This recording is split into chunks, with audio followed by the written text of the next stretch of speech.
Oy, antay at iyayabang ko rin aking atsara. Ay lasahin ko'y kabibigay lamang ay nangangalhati na. Ay walang halong biro, ay talagang pagkakasarap. Ay dinukot ko na ng dinukot ito sa rep. Yung naman nga ngayon na lang ulit kami nagpangitan na rin. Ay akalain mong sa Hokkaido pa kami magtatagpo. Ayun, ay binuhos na ang sabaw. Ay parang atsarang pang mayaman eh. Ay hindi tinipid sa lahok. Ay kung ako'y bebentahan na re, ay ako'y bibili. Ate ay ko, ay inegosyo mo, ay ako na ang nagsasabi. Ay antay ka lamang at hindi maaaring papak-papak lang. Kailangan ko ng kanin. Ay kung ikaw lamang ay may FB page, ay talagang iyayabang ko, ay tikman yung atsara na re, hindi ako mapapahiya. Tapos papartneran mo na rin pinaigang adobo. Ay sa tunay yan ay adobo sa asin. Ay inin ko lang sa mahinang apoy. Tapos iniwanan ko na't ako naligo. Ay paglabas ko ay kamunti ka na masunog. O edi aring kinalabasan, nagmukha pa rin adobo sa toyo na sunog.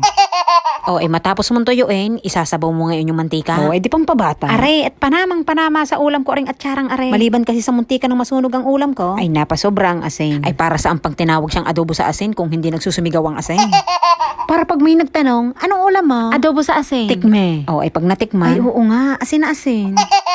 Aray lutong pang tama. Paghahaluin mo lang ang karne, bawang, asin at suka. Antayin mo lamang hanggang sa maigay, may ulam ka na. Basta samahin ng apoy lamang ha. Aantayin mo na lang maiga hanggang sa lumabas ang sarili niyang mantika. O ay nga palang kain kong are, itanghalian. Ako'y nagmamadali na diyan, gawa ng kailangan ko pang bumalik sa trabaho. Ay kailangan kong umpisa ng maaga para maaga makauwi. Ay ganito kasing mga papalapit ang Pasko at New Year, ay busy na sa trabaho. Pagka kasi ganitong buwan, Ay dagsa ang order ng isda at prutas. ay ngayong panahon ay mahaba ang gabi. Aalis ako sa bahay ng dilim. Ay madilim na rin akong nakakauwi. Kaya ang ginagawa ko na laang, Sa tanghali kahit hindi pa oras ang balik ng trabaho, ay maaga akong nabalik. para maaga akong matapos ang mga gawain. Hindi naman kasi importante doon na makonsume mo yung oras ng trabaho mo. Ang importante ay matapos mo lahat ng gawain. Fix kasi ang sahod ko dito. Overtime man o undertime. Walang pagbabago sa sahod. Parang aring sinanay na kapitbahay ko ay walang pagbabago. Nang gabing iyon, Bago ko natanggap ang padalang atsara ni Ate Aiko, aba ay may nauna pang kumataw. yung kapitbahay ko na naman na may pagawa ang lapida. Ay ako na may napapahiyang tanggihan. Yung bigay niya nga sa akin ng mga nakaraan pa, ay hindi ko pa magkang uubo. Oo, ay aray, may bago na naman. Ay tamang-tama, ay ako hindi pa naghahaponan dyan. Lasahin ko bagay, ginawa na akong apo na Ay rin. hindi ko na nga naipapakita sa inyo, inakailang katok na si nanay. Ay samot-sari ang bitbit. lasahin ko yung mga ngut-nguti na panghapon. Ay sa kanya ko na lahat natikman. Minsan bagay ako napapahiya na. gawa ng wala naman akong maiabo. Maliban sa wala akong ura-uradang mapapagbilhan. Ay wala naman din akong idea kung ano yung mga type niya. Minsan isang beses ako nakapag-uwi ng galamay ng mga octopus. Ano? Ay sa tunay, wala naman talaga akong hilig doon. Ay sabi ng katrabaho ko, ay masarap ito.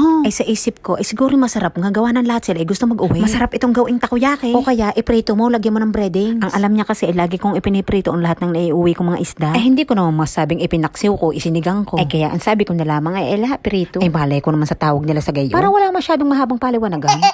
Ay sabi pa ng katrabaho ko, ay masarap din yung igisa sa gulay. Ay siya akin na. ko, ay anong pagkakayabang feeling entitled. Ayun naman ay kwento ko sa inyo. Pero sa tunay, ang usapan namin. Ay ganun po ba? Sige po, itatry ko. Ay nagdadalawang isip lang talaga ako gawa ng hindi ko alam lutuin. Ay giyon sa dami ng resepeng isinadjust. Aba, ay naisip ko ngayon itong kapitbahay kong mahilig magbigay ng ngut-ngutay. Kung ito'y gustong-gusto ng mga katrabaho ko, malamang ay gusto rin ito ng kapitbahay ko. Pauwi na ako ngayon, bit-bit itong octopus. Lakad mayabang, may bit-bit eh. Sabi ko, pag hindi tayo nagpangita sa daan, ay kakatukin din kita. Ayun, malayo pa lamang ay nabistahan ko lang naggagala ng aso. Gawa ng pagkakahilig dun sa aso. Oo, ay wag yung ipilit na napapahilig sa akin. Hindi ako mukhang aso. Hilig niya lang siguro talagang ako'y bigyan. Ay, antay at ako napapalayo. Oh, edi ka nga ako may bitbit na pauwi. Sabi ko, inay, nakain ka ng garnay. Gawa ng may pabitbit sa akin galing sa trabaho. Sa inyo na lang ito. Ah, talaga? Ay, paano ikaw? Ay, hindi ho ako nangangain niyaan. Ay, naisip ko lang ho kayo. Oh, ay hindi gayon. Yon ang gusto kong sabihin, pero hindi ko masabi. Hindi, ang sabi ko na lamang Sabay mustrang, sa'yo talaga Ay, yan. hindi ko ma-explain sa inyo. Ibinidyo ko na lang.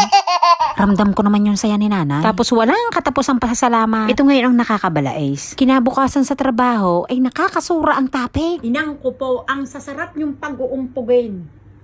Yun ang tinatakbo ng isip ko sa mga oras na iyon. Ay, alam nyo ga kung anong usapan? Nakain nyo na yung octopus? Ang tigas ano? Ay, parang bubble gum. Ba't ganon? Sabi ko, hala, nakakahiya kay nanay na binigyan ko. Kasalanan nyo to amimilit kayo. Ko, nakapaghanap pa nga ng masisisi. Mamuhunan kasi, umasa na sa bigay.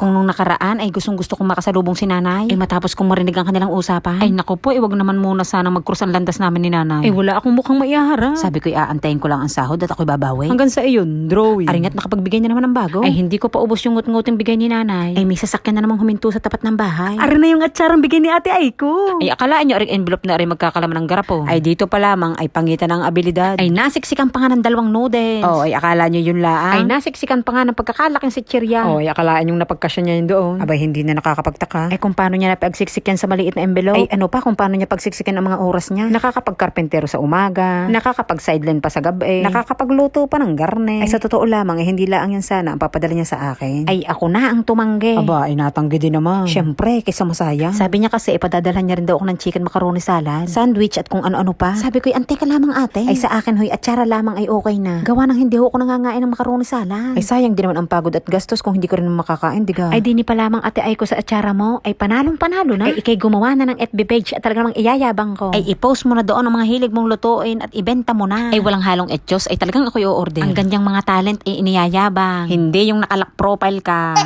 Oo, inastock kita. Ay ano naman profile pic iyon, ibon. Ay wala man lamang akong nahita. Ay kahit itsura mo, ay wala man lamang akong idea. Pero sure ako, masarap ka magluto. Ate Aiko, maraming salamat din eh. Sa uulitin. Ay sa uulitin, ano ka iyon?